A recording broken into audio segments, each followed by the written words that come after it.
నమస్కారం ETV news కు స్వాగతం ముందుగా ముఖ్యాంశాలు విజయవాడ బస్ దుర్ఘటనలో ఆర్టీసీ నిర్లక్ష్యంపై విమర్శలు యాక్సిలరేటర్ సమస్యను పట్టించుకోలేదని ఆరోపణలు తప్పంతా డ్రైవర్ మీదకు నెట్టేసే యత్నం సిట్టింగ్ స్థానాల నుంచి పోటీ చేయలేం అంటున్న వైకాపా ఎంపీలు కొత్త అభ్యర్థుల కోసం పార్టీ అధిష్టానం అన్వేషణ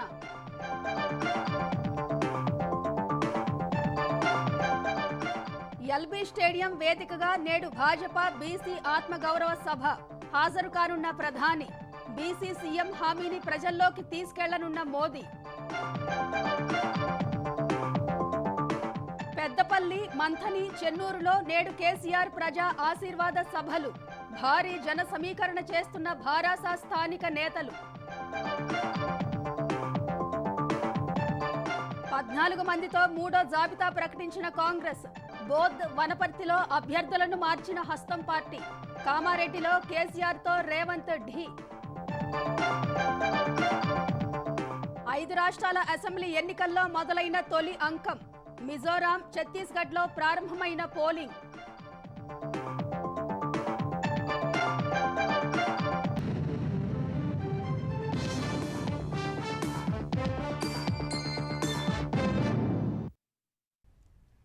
విజయవాడ బస్టాండ్లో సోమవారం జరిగిన బస్సు ప్రమాద దుర్ఘటనకు ఆర్టీసీ అధికారులే కారణమనే విమర్శలు వినిపిస్తున్నాయి. డ్రైవర్కు సరిగ్గా శిక్షణ ఇవ్వకుండానే ఆటో ట్రాన్స్మిషన్ బస్సులో విధులు వేయడమే ఘోరం జరగడానికి కారణంగా తెలుస్తోంది. బస్సులో యాక్సిలరేటర్ స్తంభించడం ప్రధాన కారణంగా తెలుస్తూ ఉండగా ఈ సమస్యపై పలుమార్లు డ్రైవర్లు ఫిర్యాదు చేసినా పట్టించుకోలేదు. వాస్తవాలను కప్పిపుచ్చి డ్రైవర్నే ప్రమాదానికి బాధ్యుడిగా చేసి చేతులు దులిపేసుకునేలా విచారణ నివేదిక సిద్ధం చేస్తున్నట్టు ఆరోపణలు వస్తున్నాయి. బస్సుల్లో ప్రయాణమే కాదు, బస్టాండ్లలో నిరీక్షణ కూడా ప్రమాదకరమనేలా ఏపీఎస్ ఆర్టీసీ తీరు మారిపోయింది. కొంతకాలంగా ఆర్టీసీ బస్సులు తరచూ ప్రమాదాలకు గురవుతుండగా తాజాగా విజయవాడ బస్టాండ్లో ఓ బస్సు ప్లాట్ఫామ్ పైకి దూసుకువెళ్లి 3 చనిపోవడం ఆందోళన కలిగిస్తోంది. 61 ఏళ్లు నిండి మరో 85 రోజుల్లో పదవీ విరమణ చేయనున్న డ్రైవర్ను ఆటోమేటిక్ ట్రాన్స్మిషన్ విధానంలో నడిచే బస్సులో బలవంతంగా విధులకు పంపడం ప్రమాదానికి ఓ కారణమైతే, బస్సు యాక్సిలేటర్ పెడల్ ఇరుక్కుపోయిందని సరిచేయాలని డ్రైవర్లు చెప్పినా పట్టించుకోకపోవడం మరో కారణం. అధికారులు మాత్రం కేవలం డ్రైవర్ తప్పిదం వల్లే ఇదంతా జరిగిందనేలా నివేదిక సిద్ధం చేస్తున్నారనే ఆరోపణలు వస్తున్నాయి.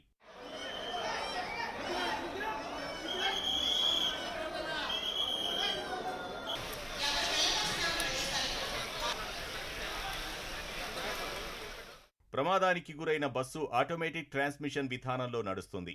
విజయవాడ ఆటోనగర్ డిపోలో ఇలాంటివి 13 బస్సులున్నా తరచూ పాడవుతున్న కారణంగా 6ంటినే నడుపుతున్నారు. డ్రైవర్లకు గతంలో బెంగళూరులోని వోల్వో కంపెనీ కేంద్రానికి పంపి శిక్షణ ఇప్పించేవారు. కొంతకాలంగా కొత్త డ్రైవర్లకు డిపోకి చెందిన సేఫ్టీ డ్రైవింగ్ ఆఫీసర్తోనే శిక్షణ ఇప్పిస్తున్నారు. గత నెల వరకు విజయవాడ బెంగళూరు సూపర్ లగ్జరీ సర్వీసులో విధులు నిర్వహించిన డ్రైవర్ ప్రకాశంను వయసు రీత్యా దూర ప్రాంత సర్వీసులకు పంపకూడదని నిర్ణయించారు.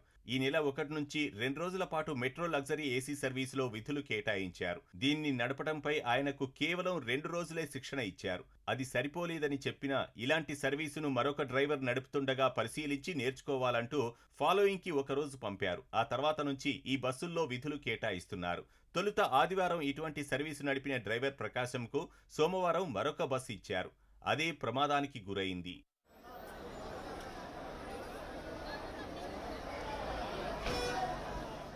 ప్రమాదానికి గురైన బస్సులో కొంతకాలంగా యాక్సిలేటర్ సెన్సార్ సమస్య ఉంది.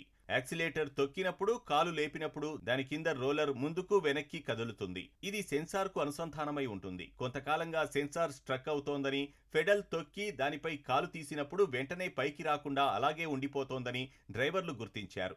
దీనివల్ల కొన్నిసార్లు బస్సు ఒక్కసారిగా ముందుకు జంప్ అవుతోందని డ్రైవర్లు చెబుతున్నారు. ప్రమాదానికి గురైన బస్సు నడిపిన డ్రైవర్ కూడా ఇదే విషయం చెబుతున్నాడు. వారం కిందట ఒక డ్రైవర్, ఆదివారం ఈ బస్సు నడిపిన మరో డ్రైవర్ సైతం రిపేర్ ఎట్ గ్యారేజ్ షీట్లో యాక్సిలేటర్ సమస్యను సరిచేయాలని రాసినా పరిష్కరించకుండా వదిలేశారు. సోమవారం ఉదయం విజయవాడ బస్టాండ్లో బస్ డ్రైవర్ ఫార్వర్డ్ మోడ్లో ఉండగా రివర్స్ మోడ్లోకి మార్చినట్లు భావించి యాక్సిలేటర్ తొక్కారని, అది స్ట్రక్ అయి ఒక్కసారిగా ముందుకు కదిలి ప్లాట్ఫామ్ పైకి దూసుకువెళ్లిందని కొందరు డ్రైవర్లు చెబుతున్నారు. అది బండి యాక్సిలేటర్ పట్టుకుపోతుందండి.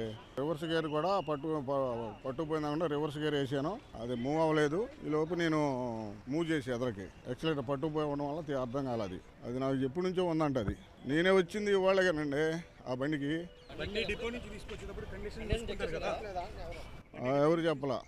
ప్రమాదానికి గురైన బస్సులో యాక్సిలేటర్ పెడల్ కు ప్లాస్టిక్ కవర్ చుట్టి ఉండటంపై భిన్న వాదనలు వినిపిస్తున్నాయి. పెడల్ కిందకు తొక్కినప్పుడు అది రోలర్ వద్ద ఇరుక్కుపోకుండా పైకి వచ్చేలా లాక్ పిన్ ఉంటుందని, అది వేయకపోవడంతో చాలా కాలంగా డ్రైవర్లే ఇలా ప్లాస్టిక్ కవర్ చుట్టి నడుపుతున్నట్లు చెబుతున్నారు. అధికారులు మాత్రం పెడల్ పై డ్రైవర్ కాలి గ్రిప్ కోసం అలా ఏర్పాటు చేసుకున్నారని అంటున్నారు. యాక్సిలేటర్ పెడల్ వద్ద ఉండే సెన్సార్ తడిచిపోకుండా ఇలా ప్లాస్టిక్ కవర్ చుట్టినట్లు మెకానిక్స్ చెబుతున్నారు. ప్రమాదానికి గురైన బస్సు 10,65,000 కిలోమీటర్లు తిరిగింది. ఇవి తరచూ మరమ్మతులకు గురవడం, మార్గమధ్యలో ఆగిపోవడం జరుగుతూనే ఉంది. ఈ బస్సులు నిర్దేశిత కిలోమీటర్లు ప్రయాణించాక వాటి ఎలక్ట్రానిక్ పరికరాలన్నీ కొత్తవి వేయాలి. కానీ ఆ ఊసే ఉండటం లేదు.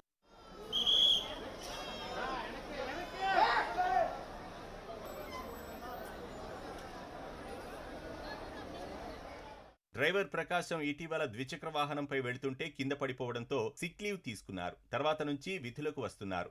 వాస్తవానికి ఆయనకు సోమవారం వారాంతపు సెలవు. అయితే కొద్ది రోజుల తర్వాత ఆయనకు 2 రోజులు సెలవు కావాలని అధికారులను కోరినట్లు తెలిసింది. వాటిని సర్దుబాటు చేసేందుకు సోమవారం సెలవు అయినా విధులు నిర్వహించాలని సూచించడంతో విధులకు వచ్చినట్లు తోటి ఉద్యోగులు చెబుతున్నారు. ఆంధ్రప్రదేశ్లో ఎన్నికల తరుణం ముంచుకొస్తున్న అధికార వైకాపా ఎంపీ అభ్యర్థుల్లో అయోమయం కొనసాగుతుంది. ఒకరిద్దరు మినహా మిగిలిన సిట్టింగ్ ఎంపీలంతా మళ్లీ లోక్సభకు పోటీ చేసేందుకు విముఖత చూపుతున్నారు. తాము అసెంబ్లీ బరిలో నిలుస్తామంటూ భీష్మించుకు కూర్చున్నారు. కొత్తవారు సైతం ఎంపీ టికెట్ వద్దంటూ జారుకుంటున్నారు. మంత్రులు సైతం ముఖం చాటేస్తూ ఉండటంతో వైకాపా అధిష్టానం కొత్త అభ్యర్థుల కోసం అన్వేషిస్తోంది.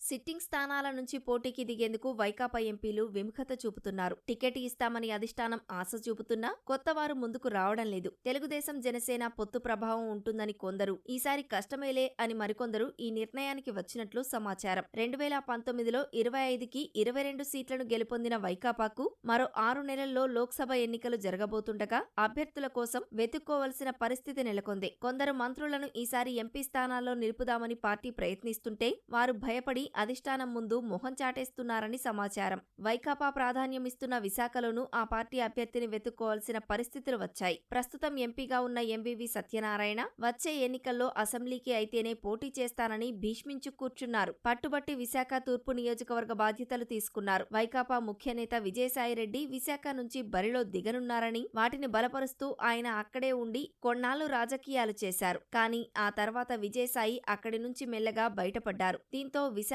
ఎంపీ స్థానం ఖాళీగా ఉంది. గత ఎన్నికల్లోనే శ్రీకాకుళం నుంచి ఎవరూ లేక దువ్వాడ శ్రీనివాస్ ను బరిలో నిలిపి చేతులు కాల్చుకున్న వైకాపా ఆయన్ను లోక్సభ నియోజకవర్గ బాధ్యతల నుంచి తప్పించినా ఇప్పటి వరకు కొత్త అభ్యర్థిని ఖరారు చేయలేకపోయింది. విజయనగరం ఎంపీ బెల్లాన చంద్రశేఖర్ సైతం అసెంబ్లీకే పోటీ చేస్తానంటున్నారు. ఆయన కోరుకున్న అసెంబ్లీ స్థానం ఇప్పుడు ఖాళీ కాకపోవడంతో మరో సీటును వైకాపా అధిష్టానం ఇవ్వజూపింది. అక్కడికి వెళ్లలేని పరిస్థితుల్లో ఈసారికి అన్యమనస్కంగానే ఎంపీగా బరిలో దిగేందుకు ఆయన సిద్ధమవుతున్నట్లు సమాచారం. వైకాపా సిట్టింగ్ ఎంపీల్లో ఎక్కువ మంది ఈసారి అసెంబ్లీకి పోటీ చేసేందుకు మొగ్గు చూపుతున్నారు. అరకు, అనకాపల్లి, కాకినాడ, అమలాపురం, బాపట్ల, చిత్తూరు ఎంపీలు అసెంబ్లీ సీట్లు ఆశిస్తున్నారు. కొందరిని వైకాపా అధిష్టానమే అసెంబ్లీకి పంపాలని నిర్ణయించింది. నెల్లూరు ఎంపీ ఆదాల ప్రభాకర్ రెడ్డిని ఇప్పటికే నెల్లూరు గ్రామీణ అసెంబ్లీ నియోజకవర్గ అభ్యర్థిగా పార్టీ ప్రకటించింది. నెల్లూరు ఎంపీ అభ్యర్థిగా ప్రస్తుత రాజ్యసభ సభ్యుడు వేమిరెడ్డి ప్రభాకర్ రెడ్డిని ఖరారు చేసింది. రాజమహేంద్రవరం ఎంపీని రాజమహేంద్రవరం గ్రామీణ అసెంబ్లీ నియోజకవర్గంలో, అనంతపురం ఎంపీని ఉరవకొండలో పోటీ చేయిస్తే ఫలితం ఎలా ఉంటుందనే కోణంలో పార్టీ అధిష్టానం సర్వేలు చేయించింది. కర్నూలు ఎంపీని విధిలేని పరిస్థితులు వస్తే ఎమ్మిగనూరు అసెంబ్లీ నియోజకవర్గం నుంచి బరిలోకి దింపే ప్రతిపాదన ఉందని పార్టీ ముఖ్య నేతలు చెబుతున్నారు. ఆయన స్థానంలో మంత్రి గుమ్మనూరు జయరాంను ఎంపీగా పోటీ చేయాలని పార్టీ చెబుతున్నా ఆయన కిమ్మనడం లేదంటున్నారు. తిరుపతి ఎంపీని గూడూరుకు పంపేందుకు పార్టీ ప్రయత్నిస్తోంది. నరసాపురం ఎంపీ రఘురామకృష్ణరాజు పార్టీ అధినాయకత్వం విభేదించిన వెంటనే ఆ నియోజకవర్గ పార్టీ సమన్వయకర్తగా గోకరాజు రంగరాజును వైకాపా నియమించింది. ఆయన క్రియాశీలంగా ఎక్కడా కనిపించడం లేదు. చివరికి ఆయన్నే ఒప్పించి బరిలోకి దింపనున్నట్లు సమాచారం. ఇటీవల ఓ దివంగత సీనియర్ నటుడి భార్య పేరును వైకాపా వర్గాలు ప్రచారం చేసినా స్పష్టత రాలేదు. ఏలూరు ఎంపీ కోటగిరి శ్రీధర్ ఈసారి ఎన్నికల్లో పోటీ చేయబోనని వైకాపా అధిష్టానానికి చెప్పేశారంటున్నారు. అక్కడ కొత్త వారిని ఎవరిని తెరపైకి తీసుకురాలేదు. ఓ మాజీ మంత్రిని ఎంపీగా పోటీ చేయించాలని పార్టీ భావిస్తున్నా ఆయన దూరంగా ఉంటున్నట్లు తెలిసిందే. విజయవాడలో గత ఎన్నికల్లో పోటీ చేసిన పీవీపీ ఓడిపోయినప్పటి నుంచి ఇప్పటి వరకు మళ్లీ పార్టీలో కనిపించలేదు. ఎవరిని ఇన్ఛార్జిగా నియమించలేదు. ఈ స్థానంలో ఇప్పుడు ఒక బీసీ మంత్రిని నిలబెట్టుకునేందుకు వైకాపా అధినాయకత్వం ప్రయత్నిస్తున్నా ఆయన తప్పించుకు తిరుగుతున్నారంటున్నారు. గుంటూరులో గత ఎన్నికల్లో పోటీ చేసి ఓడిపోయిన మోదుగుల వేణుగోపాలరెడ్డి తాను గతంలో గెలిచిన నరసరావుపేట లోక్సభ స్థానానికి వెళ్లేందుకు ఆసక్తి కనబరుస్తున్నా సిట్టింగ్ ఎంపీ శ్రీకృష్ణదేవరాయలను గుంటూరుకు మార్చాలన్న పార్టీ ప్రయత్నం కొలిక్కి రాలేదని సమాచారం. గుంటూరులో మాజీ క్రికెటర్ అంబటి రాయుణ్ణి బరిలోకి దించేందుకు ఆయన్ను నియోజకవర్గంలో తిప్పినా అది జనంలోకి పెద్దగా వెళ్లలేదనే భావనలో వైకాపా అధిష్టానం ఉందంటున్నారు. ఇప్పటికైతే గుంటూరులో ఎవరన్నది తేలలేదు. ఒంగోలు ఎంపీ మాగుంట శ్రీనివాసులరెడ్డి వచ్చే ఎన్నికల్లో తన కుమారుడు బరిలో నిలవబోతున్నట్లు ప్రకటించారు. ఆ స్థానంలో పోటీ చేసేందుకు సీఎం జగన్ చిన్నాన్న వైవి సుబ్బారెడ్డి తీవ్రంగా ప్రయత్నిస్తున్నారు. శ్రీనివాసులరెడ్డి కుమారుడు ఢిల్లీ లిక్కర్ కేసులో చిక్కారు. దీంతో ఒంగోలులో పోటీపై ఇప్పటికే స్పష్టత లేదు. హిందూపురంలో కొత్త అభ్యర్థిని తెరపైకి తెచ్చేందుకు వైకాపా ప్రయత్నిస్తోంది. గత ఎన్నికల్లో వైకాపా 22 స్థానాలు గెలిచినా ఇప్పటి వరకు మచిలీపట్నం, కడప, రాజంపేట ఎంపీ స్థానాల్లో మాత్రమే స్పష్టత ఉంది. ఆయా స్థానాల నుంచి మరోసారి వల్లభనేని బాలశౌరి, అవినాష్ రెడ్డి, మిథున్ రెడ్డి పోటీలో ఉండనున్నట్లు సమాచారం. అయితే జమ్మలమడుగు నుంచి అవినాష్, మరో అసెంబ్లీ స్థానంలో మిథున్ రెడ్డి పోటీ చేయవచ్చునన్న ప్రచారమూ ఉంది. నంద్యాలలో ఈసారి టీటీడీ ఈవో ధర్మారెడ్డి బరిలో దిగుతారని గట్టిగా ప్రచారం జరిగింది. అయితే ఆయన కుటుంబంలో నెలకొన్న విషాదం నేపథ్యంలో ఆ ఆలోచన విరమించుకుంటున్నారంటున్నారు. ప్రస్తుత ఎంపీ పోచ బ్రహ్మానందరెడ్డిని కొనసాగించే అవకాశం ఉంది. ఎల్బీ స్టేడియం వేదికగా ఇవాళ భాజపా నిర్వహిస్తున్న బీసీ ఆత్మగౌరవ సభకు ప్రధానమంత్రి నరేంద్ర మోదీ ముఖ్య అతిథిగా హాజరు కానున్నారు. తెలంగాణలో భాజపా అధికారంలోకి వస్తే బీసీని ముఖ్యమంత్రిని చేస్తామని ఇటీవల కేంద్ర హోంశాఖ మంత్రి అమిత్ షా ప్రకటించిన నేపథ్యంలో ప్రధానికి కృతజ్ఞతలు తెలుపుతూ భాజపా తెలంగాణ నేతలు ఈ సభను నిర్వహిస్తున్నారు. బీసీ ముఖ్యమంత్రి హామీ క్షేత్రస్థాయిలోకి వెళ్లేందుకు ప్రధాని మోదీని ఈ సభకు ఆహ్వానించారు. భాజపా తెలంగాణ నాయకత్వం ఆహ్వానం మేరకు సభకు మోదీ ముఖ్య అతిథిగా హాజరు కానున్నారు. సభ కోసం ఎల్బీ స్టేడియంలో భాజపా నేతలు ఏర్పాట్లు పూర్తి చేశారు. భాజపా తెలంగాణ అధ్యక్షుడు కిషన్ రెడ్డి దగ్గరుండి ఏర్పాట్లను పర్యవేక్షించారు. అలాగే ఎలాంటి అవాంఛనీయ సంఘటనలు జరగకుండా పోలీసులు అన్ని ఏర్పాట్లు చేశారు. భారాస సర్కార్ 10 ఏళ్ల పాలనపై 154 అంశాలతో భాజపా ఛార్జ్షీట్ విడుదల చేసింది. భారాస మంత్రులు, ఎమ్మెల్యేలు అవినీతికి పాల్పడుతున్నారని ఛార్జ్షీట్లో పేర్కొంది. ఇసుక, granite, land, drug, liquor, contract mafia అన్నిట్లో భారాస నాయకులకు సంబంధాలున్నాయని ఆరోపించింది. ప్రతి పథకంలోనూ కమిషన్లు వసూలు చేస్తున్నారని పేర్కొంది. ఢిల్లీ మద్యం కేసులో కవితకు సంబంధాలున్నట్లు దర్యాప్తు సంస్థలు పేర్కొన్నాయని ఛార్జ్షీట్లో గుర్తు చేసింది. ధరణి పోర్టల్ భారాస నాయకులకు ఏటీఎంగా మారిందని ఆరోపించింది. ఈ 9.5 ఏళ్లలో 7,800 మంది రైతులు ఆత్మహత్య చేసుకున్నారని తెలిపింది. ఏకకాలంలో రుణమాఫీ జరగలేదని, వ్యవసాయానికి 24 గంటల ఉచిత విద్యుత్ ఇస్తున్నామనేది అవాస్తవమని పేర్కొంది. ఎరువులు, విత్తనాలకు మార్కెట్లో కృత్రిమ కొరత సృష్టించి అధిక ధరలకు విక్రయించిందని ఆరోపించింది. దళిత ముఖ్యమంత్రి హామీ నుంచి మొదలు దళితులకు 3 ఎకరాల భూమి, దళిత బంధు వరకు దగా చేసిందని విమర్శించింది. అసెంబ్లీ ఎన్నికల ప్రచారంలో భాగంగా నేడు ముఖ్యమంత్రి కేసీఆర్ చెన్నూరు, మంథని, పెద్దపల్లి నియోజకవర్గాల్లో పర్యటించనున్నారు. మంచిర్యాల జిల్లా మందమరిలోని సింగరేణి పాఠశాల మైదానంలో జరిగే ప్రజా ఆశీర్వాద సభలో సీఎం పాల్గొనున్నారు. అనంతరం పెద్దపల్లి, మంథని సభల్లో కేసీఆర్ పాల్గొనున్నారు. సభ ఏర్పాట్లను చెన్నూరు ఎమ్మెల్యే బాలక సుమన్, పెద్దపల్లి ఎమ్మెల్యే దాసరి మనోహర్ రెడ్డి పరిశీలించారు. దాదాపు 1,00,000 మందిని బహిరంగ సభలకు తరలించేలా ఎమ్మెల్యేలు ఏర్పాట్లు చేస్తున్నారు. మూలధన వ్యయంలో తెలంగాణ దేశంలో అగ్రగామిగా నిలిచిందని మంత్రి కేటీఆర్ పేర్కొన్నారు. ఈ మేరకు ట్వీట్ చేసిన కేటీఆర్ 190% వార్షిక మూలధన వ్యయంలో పెరుగుదలతో తెలంగాణ అగ్రస్థానంలోకి వెళ్లిందని ఆయన చెప్పారు. ఫైనాన్షియల్ ఎక్స్ప్రెస్ పత్రికలో ప్రచురితమైన కథనాన్ని ట్వీట్కు జోడించారు. ఈ అద్భుతమైన ఫీట్ సమీక్షలో చేర్చబడిన భారతదేశంలోని 18 పెద్ద రాష్ట్రాలను మించిపోయిందన్నారు. సీఎం కేసీఆర్ నాయకత్వంలో సుస్థిర ప్రభుత్వానికి, సమర్థ పరిపాలనకు వందనాలంటూ కేటీఆర్ ఎక్స్లో ఉద్ఘాటించారు. తెలంగాణ శాసనసభ ఎన్నికల్లో పోటీ చేసేందుకు కాంగ్రెస్ పార్టీ 4 నియోజకవర్గాలు మినహా అన్నిటికీ అభ్యర్థులను ప్రకటించింది. 3వ జాబితాలో 14 నియోజకవర్గాలకు అభ్యర్థులను ఖరారు చేసింది. 16 మంది అభ్యర్థులతో మళ్లీ జాబితాను వెల్లడించిన హస్తం పార్టీ వనపర్తి, బోధ్ స్థానాల్లో అభ్యర్థులను మార్చింది. వనపర్తి నుంచి చిన్నారెడ్డి స్థానంలో తూడి మేఘారెడ్డి, బోధ్ అభ్యర్థిగా ఏ గజేందర్ను పోటీలో నిలిపింది. తెలంగాణ పీసీసీ అధ్యక్షుడు రేవంత్ రెడ్డి 2వ స్థానంగా కామారెడ్డి నుంచి బరిలో దిగుతూ ఉండగా నిజామాబాద్ అర్బన్ నుంచి షబ్బీర్ అలీ పోటీ చేయనున్నారు. నారాయణఖేడ్ నుంచి సురేష్ షట్కార్, చెన్నూరులో జి వివేకానంద్, ఇల్లెందు నుంచి కోరం కనకయ్య, బాన్సువాడ అభ్యర్థిగా ఏనుగు రవీందర్ రెడ్డిని బరిలో నిలిపింది. సిరిసిల్లలో కేకే మహేందర్ రెడ్డి, జుక్కల్లో తోట లక్ష్మీకాంతారావు, కరీంనగర్ నుంచి పురుమల్ల శ్రీనివాస్ పోటీ చేయనున్నట్టు కాంగ్రెస్ వెల్లడించింది. పటాన్చెరులో నీలం మధు, డోర్నకల్ నుంచి జె రామచంద్ర నాయక్ వైరా అభ్యర్థిగా మాలోతు రామదాస్ను పోటీలో నిలిపింది. సత్తుపల్లి నుంచి మట్టా రాగమయ్యి, అశ్వారావుపేట నుంచి జె ఆదినారాయణను పోటీలో నిలిపింది.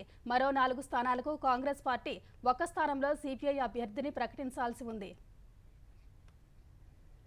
కాంగ్రెస్ పార్టీతో పొత్తులు కొలిక్కి రాకపోవడంతో ఒంటరిగా ఎన్నికల బరిలోకి దిగుతున్న సిపిఎం రెండో జాబితాను ప్రకటించింది. హుజూర్ నగర్ నుంచి మల్లు లక్ష్మి, నల్గొండ నుంచి ముదిరెడ్డి సుధాకర్ రెడ్డిని బరిలోకి దింపుతోంది. మరో 3 స్థానాల్లో కూడా సిపిఎం పోటీ చేసే అవకాశం ఉందని ఆ పార్టీ తెలంగాణ అధ్యక్షుడు తమ్మినేని వీరభద్రం వెల్లడించారు. ఆదివారం ఆయన 14 స్థానాలకు అభ్యర్థులను ప్రకటించారు. మొత్తం 17 స్థానాల్లో సిపిఎం పోటీ చేస్తుందని చెప్పిన ఆయన కోదాడ స్థానాన్ని పెండింగ్లో ఉంచారు. మునుగోడు, కొల్లాపూర్, ఇల్లందు స్థానాల్లో కూడా పోటీ చేసే అంశంపై చర్చిస్తున్నారు. తెలంగాణ శాసనసభ ఎన్నికల నేపథ్యంలో తనిఖీల్లో భారీగా నగదు పట్టుబడుతోంది. స్వాధీనం చేసుకున్న మొత్తం సొమ్ము దాదాపు 500 కోట్ల మార్కుకు చేరుకుంది. ఇప్పటి వరకు 498 కోట్ల 98 లక్షల రూపాయలకు పైగా విలువైన నగదు, మద్యం, ఆభరణాలు, కానుకలను స్వాధీనం చేసుకున్నట్లు తెలంగాణ ప్రధాన ఎన్నికల అధికారి వికాస్ రాజ్ తెలిపారు. గడిచిన 24 గంటల్లో 8 కోట్ల 38 లక్షల రూపాయలకు పైగా మొత్తాన్ని స్వాధీనం చేసుకున్నట్టు వెల్లడించారు. అక్టోబర్ 9 నుంచి ఇప్పటి వరకు 178.48 కోట్ల రూపాయల నగదు పట్టుకున్నట్టు తెలిపారు. 62.93 కోట్ల విలువైన మద్యం, 28.95 కోట్ల విలువైన డ్రగ్స్ ను స్వాధీనం చేసుకున్నట్టు వివరించారు. 178.09 కోట్ల విలువైన బంగారు, వెండి, వజ్రాలు, ఆభరణాలు పట్టుబడినట్టు తెలిపారు. వీటితో పాటు 54.52 కోట్ల విలువైన ఇతర కానుకలు, వస్తువులను స్వాధీనం చేసుకున్నట్టు వెల్లడించారు. వచ్చే ఏడాది జరగనున్న సార్వత్రిక ఎన్నికలకు సెమీఫైనల్స్ గా భావిస్తున్న 5 రాష్ట్రాల అసెంబ్లీ ఎన్నికల్లో తొలి అంకానికి తెరలేచింది. ఛత్తీస్గఢ్, మిజోరంలో కాసేపటి క్రితం ఓటింగ్ ప్రారంభమైంది. ఛత్తీస్గఢ్లోని 20 నియోజకవర్గాలకు ఉదయం 7 గంటలకు పోలింగ్ ప్రారంభమైంది. ఈ 20 అసెంబ్లీ స్థానాల ఎన్నికల్లో 12 స్థానాలు బస్తర్ డివిజన్లో ఉన్నాయి. వీటిలో సమస్యాత్మక అంతగఢ్, భానుప్రతాపూర్, కంకేర్, కేష్కల్, కొండగావ్, నారాయణపూర్, దంతెవాడ, బీజాపూర్, కొంటా స్థానాల్లో ఉదయం 7 గంటల నుంచి మధ్యాహ్నం 3 గంటల వరకు పోలింగ్ జరగనుంది. బస్తర్, జగదల్పూర్, చిత్రకోట్లలో ఉదయం 8 నుంచి సాయంత్రం 5 వరకు ఓటింగ్ నిర్వహించనున్నారు. 20 స్థానాల్లో మొత్తం 223 మంది అభ్యర్థుల భవితవ్యాన్ని 40 లక్షల మంది ఓటర్లు ఈవీఎంలలో నిక్షిప్తం చేయనున్నారు. ఛత్తీస్గఢ్ అసెంబ్లీలో మొత్తం 90 అసెంబ్లీ స్థానాలుండగా తొలి విడతలో 20 స్థానాలకు పోలింగ్ జరుగుతోంది. మిగతా 70 స్థానాలకు నవంబర్ 17న రెండో విడతలో ఎన్నికలు జరగనున్నాయి. డిసెంబర్ 3న ఓట్లను లెక్కించనున్నారు. మిజోరం అసెంబ్లీ ఎన్నికల పోలింగ్ ప్రారంభమైంది. మొత్తం 40 స్థానాల్లో ఈ ఉదయం 7 గంటలకు ప్రారంభమైన పోలింగ్ సాయంత్రం 4 గంటల వరకు జరగనుంది. మిజోరం ఎన్నికల కోసం రాష్ట్ర వ్యాప్తంగా మొత్తం 1276 పోలింగ్ కేంద్రాలను అధికారులు ఏర్పాటు చేశారు. ఓటర్లు తమ ఓటు హక్కు ప్రశాంతంగా వినియోగించుకునేలా అధికారులు కట్టుదిట్టమైన భద్రతను ఏర్పాటు చేశారు. బంగ్లాదేశ్, మయన్మార్తో మిజోరం పంచుకుంటున్న సరిహద్దుల వెంబడి పెద్ద ఎత్తున బలగాలను మోహరించారు. మణిపూర్, అసోం, త్రిపుర రాష్ట్రాల సరిహద్దులను మూసివేశారు. ఈ ఎన్నికల్లో 174 మంది అభ్యర్థులు తమ అదృష్టాన్ని పరీక్షించుకోనున్నారు. 8 లక్షలకు పైగా ఓటర్లు తమ ఓటు హక్కును వినియోగించుకోనున్నారు. 40 స్థానాలకు ఒకే విడతలో పోలింగ్ జరగనుండగా డిసెంబర్ 3న ఓట్ల లెక్కింపు జరగనుంది. ముఖ్యమంత్రి జగన్ ఇవాళ సత్యసాయి జిల్లా పుట్టపర్తిలో పర్యటించనున్నారు. 2204 కోట్ల రూపాయల పీఎం కిసాన్ రైతు భరోసా నిధులను బటన్ నొక్కి రైతుల ఖాతాల్లో వేయనున్నారు. అనంతరం సభలో ప్రసంగించనున్నారు. అయితే జగన్ పర్యటన అంటే చాలు, ఎక్కడా లేని ఆంక్షలతో ప్రజలు ఇబ్బందులు ఎదుర్కోవడం సర్వసాధారణమైంది. సీఎం సభకు జనాలను తరలించడానికి ప్రైవేటు పాఠశాల బస్సులను స్వాధీనం చేసుకుని ఆయా పాఠశాలలకు సెలవులు ప్రకటిస్తూ జిల్లా విద్యాశాఖ ఆదేశాలు జారీ చేసింది. పుట్టపర్తి జిల్లా వ్యాప్తంగా అన్ని ప్రైవేటు పాఠశాలలకు సెలవులు ప్రకటించారు. పుట్టపర్తి సభలో సీఎంను నిలదీసేందుకు రైతులతో కలిసి తెలుగుదేశం నేతలు చెలో పుట్టపర్తి కార్యక్రమానికి పిలుపునిచ్చారు. తెలుగుదేశం నేతలు ప్రకటన చేయగానే ఎక్కడికక్కడ పోలీసులు రంగంలోకి దిగి ముందస్తు అరెస్టు చేయడానికి యత్నిస్తున్నారని సమాచారం. వైకాపా నిర్వహిస్తున్న బస్సు యాత్రకు ప్రజాస్పందన కరువైంది. ప్రకాశం జిల్లా మార్కాపురంలో జరిగిన జగనన్న సామాజిక సాధికార బస్సు యాత్ర జనం లేక వెలవెలబోయింది. మార్కాపురంలో చేపట్టిన యాత్రకు ఎంపీ విజయసాయిరెడ్డి, మంత్రులు ఆదిమూలపు సురేష్, మేరుగ నాగార్జున హాజరయ్యారు. ఈ కార్యక్రమానికి భారీగా జన సమీకరణ చేసేందుకు పట్టణంలో అన్ని పాఠశాలలకు సైతం సెలవు ఇచ్చి ఆ బస్సులను గ్రామాలకు పంపినా ఆశించిన స్థాయిలో ప్రజలు రాలేదు. వచ్చిన జనాలు కూడా ప్రసంగం ప్రారంభమైన కొద్దిసేపటికే వెనుతిరగడం ప్రారంభించడంతో గంట వ్యవధిలోనే కార్యక్రమాన్ని ముగించారు. మరోవైపు కాకినాడలోనూ బస్సు యాత్రకు ఇదే పరిస్థితి ఎదురైంది. వైకాపా మంత్రులు, ప్రజాప్రతినిధులు మాట్లాడుతూ ఉండగానే సమావేశానికి వచ్చిన వారు బయటకు వెళ్లిపోయారు. వారిని ఆపేందుకు పోలీసులు, స్థానిక నాయకులు తంటాలు పడ్డారు. బారికేడ్లు పెట్టి ఆపేందుకు తీవ్రంగా ప్రయత్నించారు. వైకాపా మంత్రులు, నేతలు ప్రసంగిస్తున్న సమయంలో కుర్చీలన్నీ ఖాళీగా దర్శనమిచ్చాయి. రాజధాని అమరావతికి భూములిచ్చిన రైతులకు చెందిన నివాస ప్లాట్లలో CRDA, Mangalagiri, Tadepalli municipal corporation అధికారులు రహదారి పనులు చేపట్టడంపై హైకోర్టు తీవ్ర అభ్యంతరం తెలిపింది. నిడమర్రు, బేతపూడి రహదారి పనులను తక్షణం నిలిపివేయాలని ఆదేశాలు జారీ చేసింది. రైతులకు నోటీసులు ఇవ్వకుండా, అనుమతి లేకుండా వారికి చెందిన ప్లాట్లలో రహదారి ఎలా వేస్తారంటూ అధికారులను సూటిగా ప్రశ్నించింది. సిఆర్డీఏ చట్ట నిబంధనలను పాటించాల్సిందే అని తేల్చి చెప్పింది. హైకోర్టు న్యాయమూర్తి జస్టిస్ ఎస్ సుబ్బారెడ్డి ఈ మేరకు ఉత్తర్వులు ఇచ్చారు. రోడ్లు నిర్మాణాన్ని వ్యతిరేకిస్తూ హైకోర్టులో లంచ్ మోషన్ పిటిషన్ దాఖలు చేశారు. మాస్టర్ ప్లాన్ కు విరుద్ధంగా రహదారుల నిర్మాణం ఎలా చేస్తారని రైతుల తరఫున న్యాయవాది వివి లక్ష్మీనారాయణ వాదనలు వినిపించారు. గతంలో హైకోర్టు ఆదేశాల ప్రకారం మాస్టర్ ప్లాన్ అమల్లో ఉందని కోర్టు దృష్టికి తీసుకొచ్చారు. వాదనలు విన్న న్యాయస్థానం వెంటనే రహదారుల నిర్మాణం నిలిపివేయాలని నగరపాలక సంస్థ సిఆర్డీఏకు ఆదేశాలు జారీ చేసింది. రైతులకు నోటీసులు అందజేసి వారి వాదనలు విని నిబంధనల ప్రకారం చర్యలు తీసుకోవాలని ఆదేశాల్లో పేర్కొంది.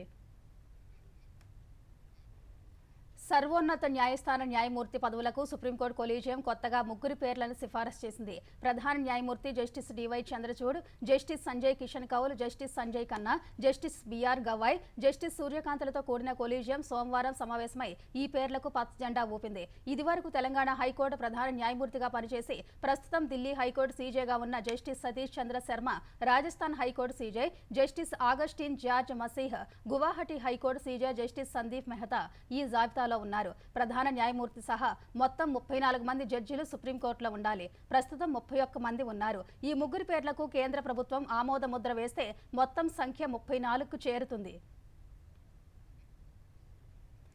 ఏ దర్యాప్తు సంస్థ అరెస్టు చేసినా మీరే ఢిల్లీ ముఖ్యమంత్రిగా కొనసాగాలంటూ ఆమ్ ఆద్మీ పార్టీ ఆప్ ఎమ్మెల్యేలు అరవింద్ కేజ్రీవాల్కు విజ్ఞప్తి చేశారు. ఆ మేరకు సోమవారం ఆప్ వెల్లడించింది. తమ పార్టీకి చెందిన మంత్రులు, ఇతర నేతలకు వ్యతిరేకంగా కేంద్ర దర్యాప్తు సంస్థలు చేపడుతున్న చర్యలు నేపథ్యంలో కేజ్రీవాల్ సోమవారం పార్టీ ఎమ్మెల్యేలతో సమావేశమయ్యారు. అనంతరం భేటీ వివరాలు వెల్లడించిన ఢిల్లీ మంత్రి సౌరవ్ భరద్వాజ్, కేజ్రీవాల్ అరెస్ట్ అయినా ఢిల్లీ ప్రభుత్వాన్ని నడిపేందుకు ప్రజలు ఆయనకు అధికారం ఇచ్చినందున ఆయనే ముఖ్యమంత్రిగా కొనసాగాలని శాసనసభ్యులంతా ముక్తకంఠంగా పేర్కొన్నారని తెలిపారు. ఈ సమావేశానికి ఆప్ ఎమ్మెల్యేలంతా హాజరయ్యారని వివరించారు.